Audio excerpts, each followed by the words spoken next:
तो hello everyone, कैसे हैं आप सब। मैं आपका दोस्त सरोज रब्बानी, आपका सर, आपका टीचर, आपका मेंटर। आज हम फिर से आप सबों के बीच हाजिर हुए हैं BSEB इजी क्लासेस के प्लेटफॉर्म में। हमारे BSEB इजी क्लासेस में आप सबों का हार्दिक स्वागत व अभिनंदन है। तो आज हम बात करने वाले हैं क्लास 10 बायोलॉजी के सेकेंड चैप्टर नियंत्रण एवं समन्वय। जैसा कि आप देख सकते हैं कि कंट्रोल एंड कोऑर्डिनेशन चैप्टर है, जिसमें आज हम लोग नियंत्रण एवं समन्वय के बारे में बात करेंगे। आज हम लोग का टॉपिक रहेगा जंतु व पादप हार्मोन, पादपों में समन्वय। तो अब 30 क्वेश्चन को लेके आए हैं, जो कि बहुत ही महत्वपूर्ण है BSEB 2026 एग्जाम के लिए। जितने भी मैट्रिक परीक्षार्थी हैं उन सब के लिए रामबाण साबित होंगे। तो अब हम लोग सीधे प्रश्न की ओर बढ़ते हैं। किस ग्रंथि को मास्टर ग्रंथि कहा जाता है? क्या ऑप्शन ए एड्रिनल ग्रंथि, या फिर पीयूष ग्रंथि, या फिर बाह्य स्रावी ग्रंथि, या फिर पैराथायराइड ग्रंथि। मास्टर ग्रंथि पूछा जाए दोस्तों, तो इनका राइट ऑप्शन हो जाएगा कि पीयूष ग्रंथि को मास्टर ग्रंथि के नाम से जाना जाता है। पीयूष ग्रंथि को मास्टर ग्रंथि के नाम से जाना जाता है। पैराथायराइड ग्रंथि जो है, ये हमारे शरीर में कैल्शियम की मात्रा को नियंत्रित करते हैं। कैल्शियम की मात्रा को नियंत्रित करते हैं। अब हम लोग नेक्स्ट प्रश्न की ओर बढ़ते हैं कि निम्न में से कौन सभी प्रकार के अनैच्छिक क्रियाओं का केंद्र है? अनैच्छिक क्रियाओं का केंद्र पूछा गया, तो सबसे पहले हमें यह जानना पड़ेगा कि अनैच्छिक क्रिया होती क्या।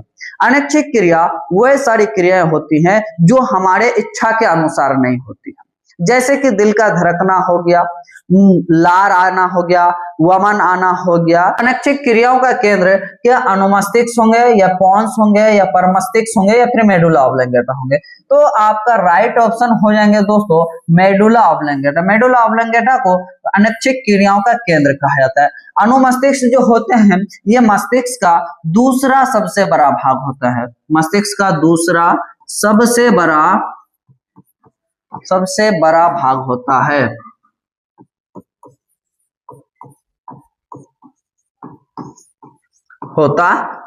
ठीक। पॉन्स जो है दोस्तों, इनको श्वसन केंद्र कहा जाता है। पॉन्स को श्वसन केंद्र कहा जाता है। पर मस्तिष्क जो है, ये मस्तिष्क का सबसे बड़ा भाग होता है। मस्तिष्क का सबसे बड़ा भाग होता है।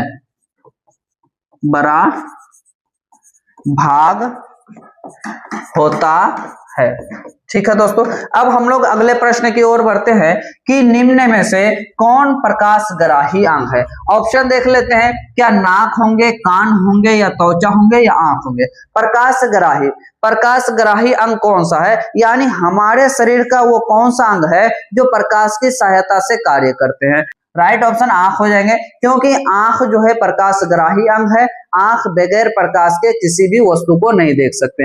हमारे शरीर में ग्राही अंगों की संख्या 5 होते हैं। ग्राही अंगों की संख्या 5 होते हैं, जिन्हें हम ज्ञानेंद्रियां या फिर सेंस ऑर्गन कहते हैं।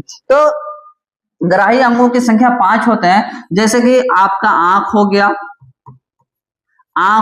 कान हो गया, आंख, कान, नाक, जीभ और त्वचा। आंख को प्रकाशग्राही कहते हैं। ठीक। आंख को प्रकाशग्राही कहा जाता है, जो कि हमें देखने में मदद करते हैं। कान को ध्वनिग्राही कहते हैं, जो हमें सुनने में मदद करते हैं। नाक को घ्राणग्राही कहा जाता है। घ्राणग्राही कहते हैं, जो कि हमें सूंघने में मदद करते हैं। जीभ को स्वादग्राही कहते हैं। जीभ को स्वादग्राही या फिर रसग्राही भी कहते हैं। रसग्राही कहा जाता है, जो कि हमें स्वाद का पता लगाने में मदद करते हैं। और त्वचा को ऊष्माग्राही कहा जाता है।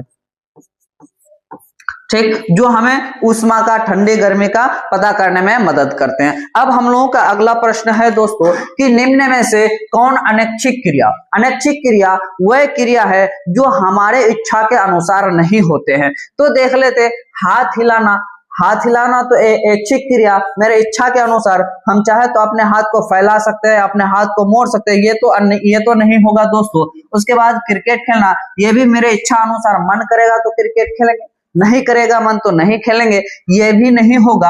आपका राइट ऑप्शन क्या हो जाएंगे, दिल का धड़कना। ये क्रिया जो है दोस्तों हमारे कंट्रोल में नहीं है, ये क्रिया अनैच्छिक क्रिया होंगे, ठीक है। दौड़ना भी नहीं होगा, राइट ऑप्शन आपका दिल का धड़कना हो जाएंगे। अब हम लोग अगले प्रश्न की ओर चलेंगे कि बाह्य स्रावी ग्रंथि होती है, बाह्य स्रावी जो ग्रंथि होती है क्या नलिका युक्त होते हैं, नलिका विहीन होते हैं, दोनों या इनमें से कोई नहीं? तो दोस्तों बाह्य स्रावी ग्रंथि जो है वो आपका नलिका युक्त होंगे, बाह्य स्रावी ग्रंथि नलिका युक्त होंगे।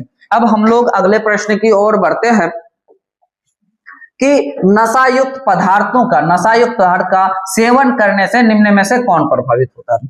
नशायुक्त पदार्थ ऐसे पदार्थ को कहा जाता है जिनसे हमें नशा प्राप्त होती है, जैसे कि आपका अल्कोहल हो गया, स्मैक हो गया। तो नशायुक्त पदार्थ का अगर हम लोग सेवन करते हैं, अल्कोहल का सेवन करते हैं, दारू शराब का सेवन करते हैं, तो हमारे शरीर का वो कौन सा अंग है जो प्रभावित होता है? तो देख लेते हैं, ऑप्शन में अनुमस्तिष्क है, पॉन्स है, फेफड़ा है, हाथ है। तो नशायुक्त पदार्थ का सेवन करने से अनुमस्तिष्क प्रभावित होता है। कौन प्रभावित होता है दोस्तों? अनुमस्तिष्क प्रभावित होता है। और जो भी व्यक्ति अगर नशा करते हैं उनका अनुमस्तिष्क प्रभावित होता है और वो अपना शारीरिक और मानसिक दोनों संतुलन खो देते हैं। आप देखे होंगे कि बहुत सारे आदमी नशा करने के बाद कभी नाले में गिरे पड़े दिखते हैं, कभी मार्केट में, बाजार में, और वो ना तो सही से चल पाते हैं, ना साइकिल चला पाते हैं, और नशा के कारण बहुत सारे दुर्घटनाएं भी होती। तो मैं आप सभी दोस्तों से, आप सभी भाई बहनों से कहना चाहता हूं कि आप लोग नशा से दूर रहे, नशा से आप बहुत दूर रहे, बहुत दूर रहे। आपको प्रेम करना है तो किताबों से करना है, आपको प्रेम करना है माता पिता से करना है। आप लोग नशा से प्रेम ना करें दोस्तों, नहीं तो आपका जिंदगी बर्बाद हो जाएगा।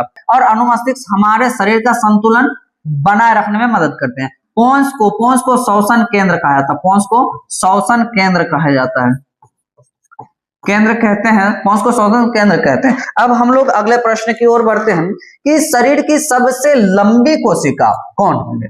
ठीक, क्या पेशी कोशिका, यकृत, या तंत्रिका कोशिका, या इनमें से कोई नहीं? आपका राइट ऑप्शन हो जाएंगे तंत्रिका कोशिका। तंत्रिका कोशिका को शरीर की सबसे लंबी कोशिका कहा जाता है, तंत्रिका कोशिका को शरीर की सबसे लंबी कोशिका कहा जाता है।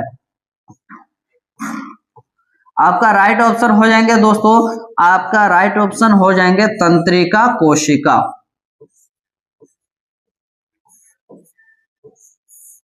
ठीक, हम आपका यकृत जो है यह सबसे बड़ी ग्रंथि होती है, यकृत को सबसे बड़ा या बड़ी ग्रंथि कहा जाता है, यकृत को सबसे बड़ी ग्रंथि कहा जाता है। ठीक है, अब हम लोग अगले प्रश्न की ओर बढ़ते हैं कि शरीर का संतुलन बनाए रखने के लिए उत्तरदायी होता है।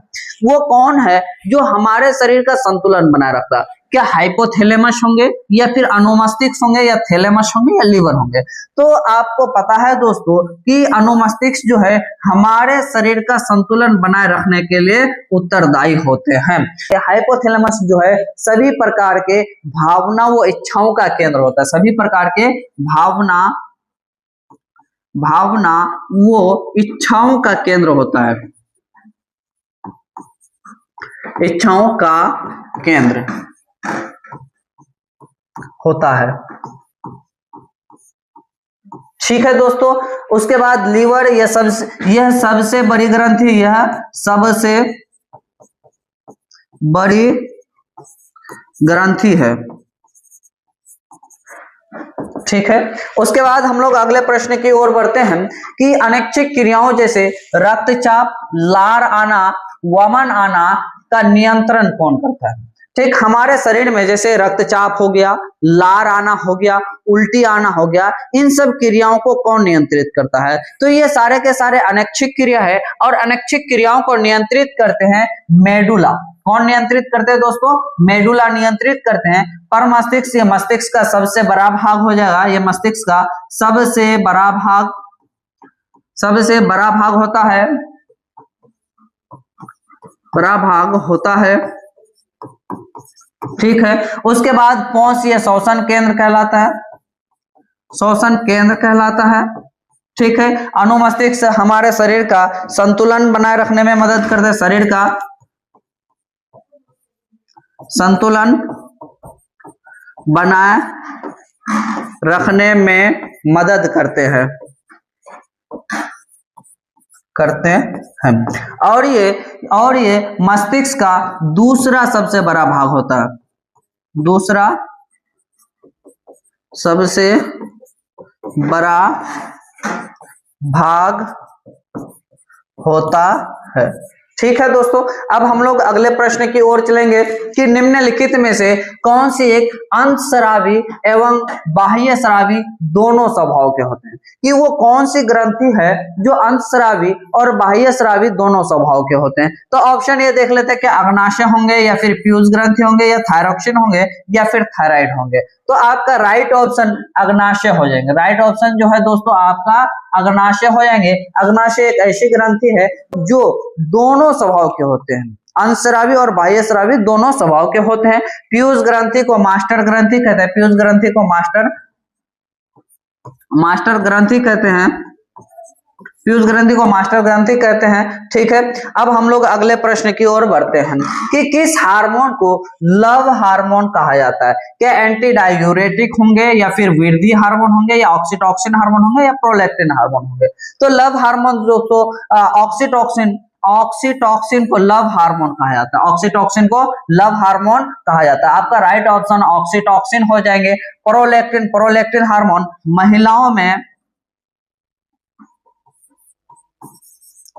महिलाओं में दुग्ध स्रावन में सहायता करते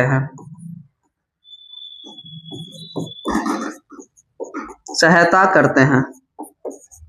ठीक है, उसके बाद वृद्धि हार्मोन जो है ये हमारे वृद्धि के लिए उत्तरदायी होते हैं।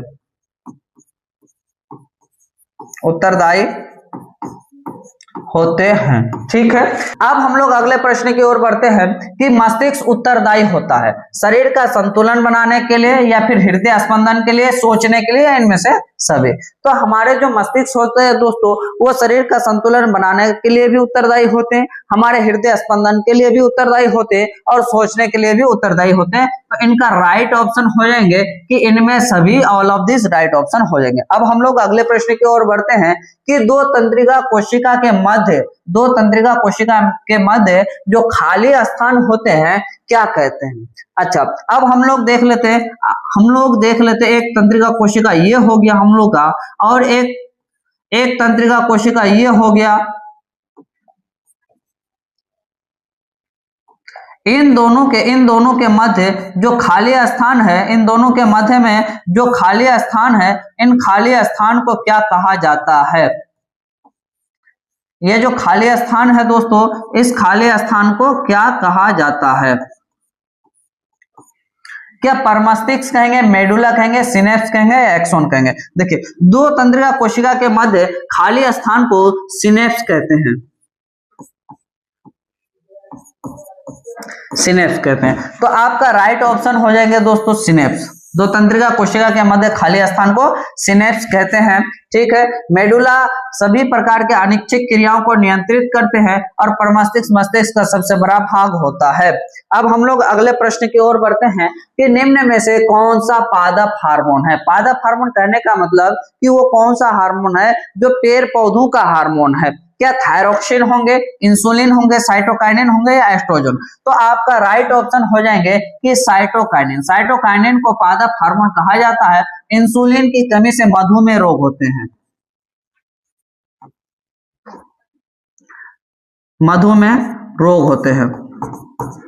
रोग होते हैं जिसको हम लोग शुगर कहते हैं।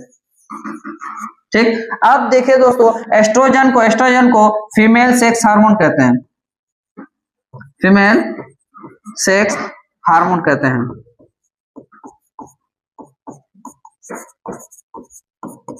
करते हैं। ठीक है, अब हम लोग अगले प्रश्न की ओर बढ़ते हैं कि वो संरचना जो उद्दीपन की पहचान कराता है क्या कहलाते हैं। वो संरचना जो बाहरी वातावरण की पहचान कराते हैं वो क्या कहलाते हैं। तो क्या ग्राही अंग कहलाएंगे या यकृत कहलाएंगे, बेचैनी या फिर उत्तरदायित्व। तो जो उद्दीपन की पहचान कराते हैं दोस्तों वो आपका ग्राही अंग कहलाएंगे, वो आपका कौन कहलाएंगे, ग्राही कहलाएंगे। ठीक है, अब हम लोग अगले प्रश्न की ओर बढ़ते हैं। हम लोग का प्रश्न है कि भोजन का पचना किस प्रकार की अभिक्रिया है। भोजन का पचना किस प्रकार की अभिक्रिया है। तो इसका राइट ऑप्शन हो जाएगा दोस्तों उपचयन।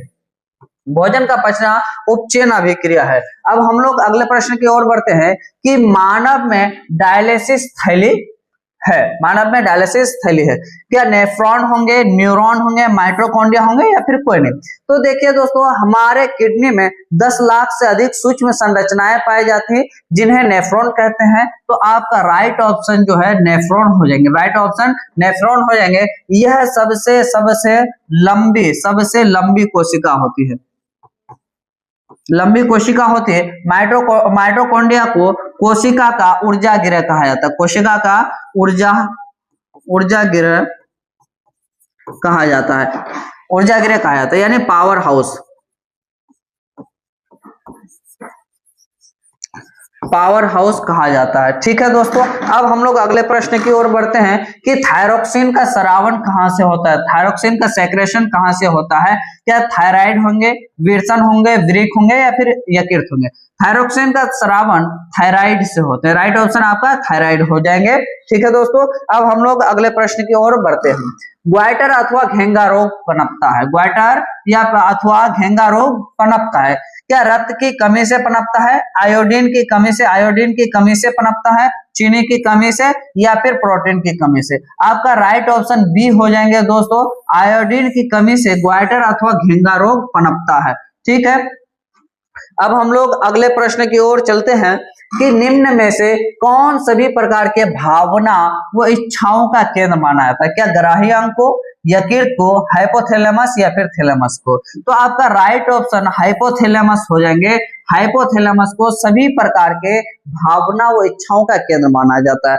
ठीक है दोस्तों, अब हम लोग अगले प्रश्न की ओर बढ़ते हैं कि निम्न में से हार्मोन स्रावित होता है। हार्मोन किससे स्रावित होते हैं। क्या अंतस्रावी ग्रंथि से स्रावित होते हैं या बाह्य स्रावी ग्रंथि से स्रावित होते हैं या फिर नलिका ग्रंथि से स्रावित होते हैं या फिर सभी। आपका राइट ऑप्शन हो जाएगा दोस्तों अंतस्रावी ग्रंथि से हार्मोन स्रावित होते हैं, अंतस्रावी ग्रंथि से हार्मोन स्रावित होते हैं। अगला प्रश्न है हम लोग का कि सुक्रोज प्रचुर मात्रा में पाया जाता है। सुक्रोज जो है वो प्रचुर मात्रा में किस में पाया जाता है। सुक्रोज यानी C6H12O6 प्रचुर मात्रा में, भरपूर मात्रा में किस में पाया जाता है। क्या दूध में पाए जाएंगे, अंगूर में, गन्ने में या फिर चावल में। तो सुक्रोज दोस्तों गन्ने में प्रचुर मात्रा में पाया जाता है। हम लोग का अगला प्रश्न है कि विटामिन डी की कमी से बच्चों में कौन सा रोग होता है। क्या बेरी होंगे, रिकेट्स या फिर जीरोथेल्मिया या फिर स्कर्वी रोग होंगे। तो विटामिन डी की कमी से बच्चों में रिकेट्स नामक बीमारी होती है, बच्चों में रिकेट्स नामक बीमारी होती है जिससे बच्चों की हड्डियां कमजोर हो जाती है। विटामिन B1 की कमी से होती है, विटामिन B1 की कमी से बेरी नामक बीमारी होती है। स्कर्वी विटामिन सी की कमी से होता है, विटामिन सी की कमी से स्कर्वी नामक बीमारी होती है जिससे हमारे दांत से रक्त का स्राव होता है। ठीक है, विटामिन B1 का रासायनिक नाम थायमिन होता है। अब हम लोग अगले प्रश्न की ओर बढ़ते हैं कि इंसुलिन की कमी से कौन सा रोग होता है। क्या बेरी होंगे, घेंगा होंगे, टीबी होंगे या फिर मधुमेह। इंसुलिन की कमी से मधुमेह नामक रोग होते हैं, इंसुलिन की कमी से मधुमेह नामक रोग होते हैं। और टीबी जो है दोस्तों माइक्रोबैक्टीरियम ट्यूबरकुलोसिस नामक बैक्टीरिया से होते हैं। घेंगा रोग आपका आयोडीन की कमी से होते हैं। बेरी रोग जो है आपका विटामिन B1 की कमी से होते हैं। हम लोग का नेक्स्ट प्रश्न है कि वृक्क किस तंत्र का भाग है। क्या परिसंचरण तंत्र का भाग है, श्वसन तंत्र का भाग है, उत्सर्जन तंत्र का भाग है या फिर पाचन तंत्र का भाग है। तो वृक्क जो है वो आपका उत्सर्जन तंत्र का भाग है, राइट ऑप्शन उत्सर्जन तंत्र हो जाएंगे। नेक्स्ट प्रश्न है कि जड़ का अधोगामी वृद्धि, जड़ का अधोगामी वृद्धि है। क्या जलानुवर्तन होंगे, रसायनुवर्तन होंगे, गुरुत्वानुवर्तन होंगे या फिर प्रकाशानुवर्तन होंगे। तो जड़ का अधोगामी वृद्धि जो है दोस्तों गुरुत्वानुवर्तन हो जाएंगे। अच्छा, जलानुवर्तन किसको कहेंगे। पेड़ पौधों के विभिन्न अंगों द्वारा जल की दिशा में होने वाली गति को जलानुवर्तन कहते हैं। जैसे कि मान लिया जाए कि यहाँ एक पेड़ है, यहाँ एक पेड़ है, ठीक है, उनके बगल में अगर एक तालाब है दोस्तों, तो इस पेड़ का जड़ जो है ना तालाब की ओर मुड़ जाते हैं। तो इस प्रकार के मुड़ने की घटना को, पेड़ पौधे के जड़ का तालाब की ओर मुड़ने की घटना को जलानुवर्तन कहते हैं, ठीक है। प्रकाशानुवर्तन यानी कि पेड़ पौधों के विभिन्न अंगों द्वारा सूर्य के दिशा की ओर बढ़ने की क्रिया को क्या कहते हैं? प्रकाशानुवर्तन कहते हैं। अब हम लोग का क्वेश्चन है कि किस हार्मोन को आपातकालीन हार्मोन कहा जाता है? आपातकालीन हार्मोन बोले तो इमरजेंसी हार्मोन। किस हार्मोन को इमरजेंसी हार्मोन कहा जाता है? क्या एड्रिनल होंगे, ऑक्सीटॉक्सिन होंगे, वृद्धि हार्मोन होंगे या फिर प्रोलैक्टिन होंगे? तो एड्रिनल हार्मोन को आपातकालीन हार्मोन कहा जाता है, आपका राइट ऑप्शन हो जाएंगे। ऑक्सीटॉक्सिन हार्मोन को लव हार्मोन कहा जाता है।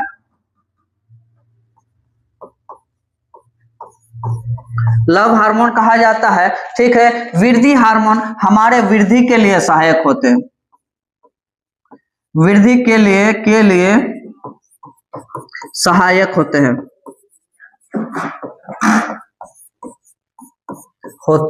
प्रोलैक्टिन हार्मोन महिलाओं में दुग्ध का स्रावन करते हैं।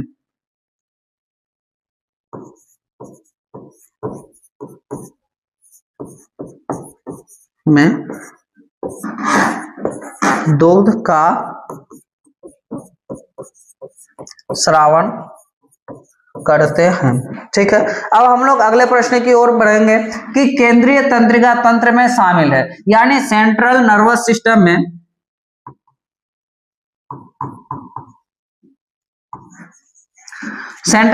सिस्टम में कौन शामिल है? क्या मस्तिष्क व मेरुरज्जु होंगे, नसें और ग्रंथि होंगे, हृदय और फेफड़े होंगे, यकृत और आमाशय होंगे? तो केंद्रीय तंत्रिका तंत्र में सेंट्रल नर्वस सिस्टम में दोस्तों आपका मस्तिष्क व मेरुरज्जु शामिल है। राइट ऑप्शन आपका ऑप्शन ये हो जाएगा। 29वां प्रश्न हम लोग का है कि पौधों में वृद्धि हार्मोन कौन सा? क्या ऑक्सिन होंगे, थायरोक्सिन होंगे, इंसुलिन होंगे, एड्रेनालिन होंगे? तो आपका पौधों में वृद्धि हार्मोन ऑक्सिन हो जाएगा, पौधों में वृद्धि हार्मोन ऑक्सिन हो जाएंगे। और आज का हम लोग का सबसे लास्ट प्रश्न और सबसे आखिरी प्रश्न टॉप 30 प्रश्न में से है कि थायरोक्सिन हार्मोन का निर्माण के लिए आवश्यक तत्व क्या है? क्या फास्फोरस होंगे, आयोडीन होंगे, आयरन होंगे या फिर कैल्शियम होंगे? तो थायरोक्सिन हार्मोन निर्माण के लिए आवश्यक तत्व आयोडीन होता है। थायरोक्सिन निर्माण के लिए आपका आवश्यक तत्व आयोडीन होता है दोस्तों। अगर वीडियो अच्छी लगी हो तो लाइक करें, कमेंट करें और सब्सक्राइब करना ना भूलें।